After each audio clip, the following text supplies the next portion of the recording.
Itulah tadi sedikit sorotan daripada sebuah video yang menggambarkan bagaimana kebimbangan boleh menjadikan kita hilang pertimbangan. Saya pasti ramai antara kita pernah mengalami kebimbangan, kegelisahan dan kekhawatiran.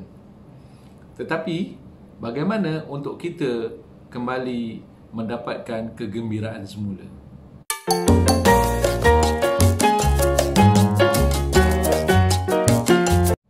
Sebenarnya saya sendiri pun satu ketika dulu mengalami kebimbangan.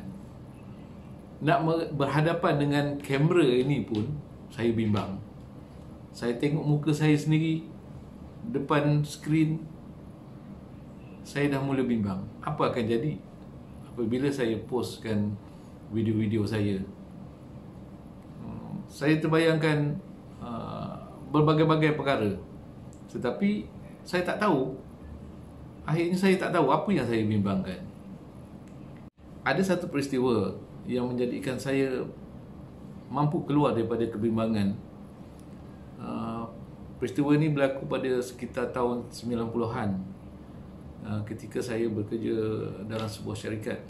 Ketika itu syarikat tersebut sedang akan menerima kunjungan daripada satu organisasi lain, dan kami terpaksa memberikan taklimat. Ketika itu saya baru mula bekerja dengan syarikat tersebut. Pada awalnya ketua saya sudah mengarahkan seorang pegawai untuk melakukan taklimat tersebut. Tetapi di saat akhir pegawai tersebut tidak dapat melakukannya disebabkan ada perkara penting yang terpaksa menyebabkan beliau pulang ke kampung. Jadi sayalah yang terpaksa menggantikan tugasan beliau. Apa yang berlaku pada saya? Saya tak pernah berhadapan dengan situasi tersebut. Tak pernah melakukan taklimat di hadapan ramai orang dan orang yang saya tak kenal. Jadinya saya suka nak tidur, tak boleh tidur malam. Saya fikir apa akan berlaku pada saya kalau taklimat saya tak diterima. Adakah saya akan dimalukan? Berbagai-bagai perkara muncul dalam fikiran saya. Pada malam sebelum taklimat itu berlangsung, saya tak boleh nak tidur.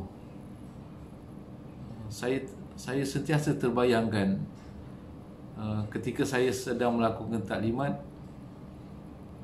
ada orang berbisik-bisik, tersenyum sinis, yang saya rasakan orang-orang itu nak mengata saya. Dan kemungkinan akan ada orang bangun akan mengeluarkan kata-kata yang tidak sopan terhadap saya. Saya jadi bingung, saya jadi risau, badan saya berpeluh-peluh, menggigil. Akhirnya naluri saya menyadarkan saya bahawa kebimbangan dan kekhawatiran tidak akan membawa apa-apa pun pada saya. Tak ada untungnya pada saya. Saya perlu berhadapan dengan situasi ini. Saya perlu berhadapan dengan kebenaran yang ada sekarang. Oleh itu, saya mencari jalan macam mana untuk saya mengatasi perasaan risau, bimbang saya ni. Perasaan yang tak karuan saya, yang belum tentu, belum pasti lagi akan berlaku seperti itu. Saya tak yakin dengan diri saya sendiri. Jadi, saya perlu lakukan sesuatu. Di sini, saya ingin kongsikan kepada saudara-saudara semua, tuan-tuan dan puan-puan penonton yang budiman, 3 langkah bagaimana untuk mengatasi kebimbangan ini. Langkah pertama yang saya lakukan adalah menganalisa situasi dengan berani dan jujur, iaitu berani membuat anggaran yang paling buruk akan berlaku dari kesan apa yang saya lakukan. Saya menganggarkan takkan ada orang bangun, kalau dia orang tak suka pun dengan ceramah saya, dengan taklimat saya, takkan ada orang bangun baling bangku pada saya. Takkan ada orang bangun untuk buat bu pada saya. Jadi, apa situasi paling buruk? Jadi, kemungkinan hanyalah orang-orang yang berbisik-bisik atau yang hanya tersenyum sinis. Jadi, apa masalahnya? Saya pun tak dengar apa yang dia cakap. Itulah situasi yang paling buruk yang akan saya hadapi. Jadi, jika keadaannya sebegitu, terima sajalah. Saya nasihatkan kepada diri saya sendiri, terima sajalah.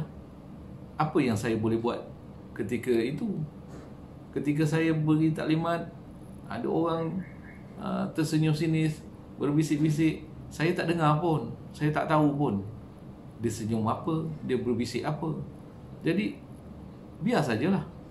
Teruskan saja apa yang saya dah lakukan. Sebenarnya, kegagalan adalah satu tamparan hebat dalam setiap apa yang kita lakukan. Tetapi dalam situasi ini,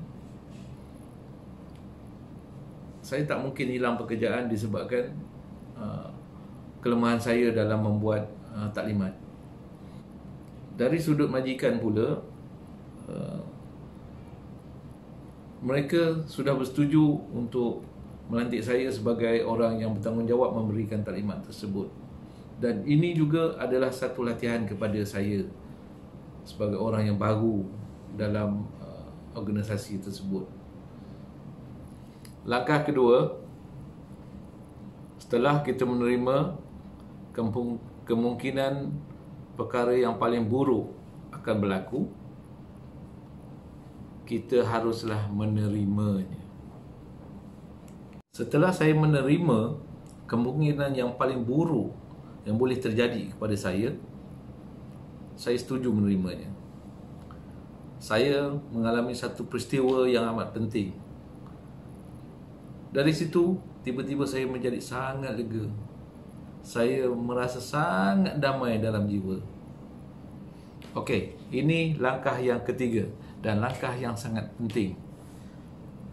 Pertama, setelah kita menganggarkan kemungkinan-kemungkinan yang paling buruk akan kita terima. Kedua, kita menerima apa saja perkara-perkara buruk yang akan berlaku itu. Dan langkah ketiga, kita perlulah bersedia untuk memperbaikinya. Saya mengambil kursus-kursus di luar waktu kerja.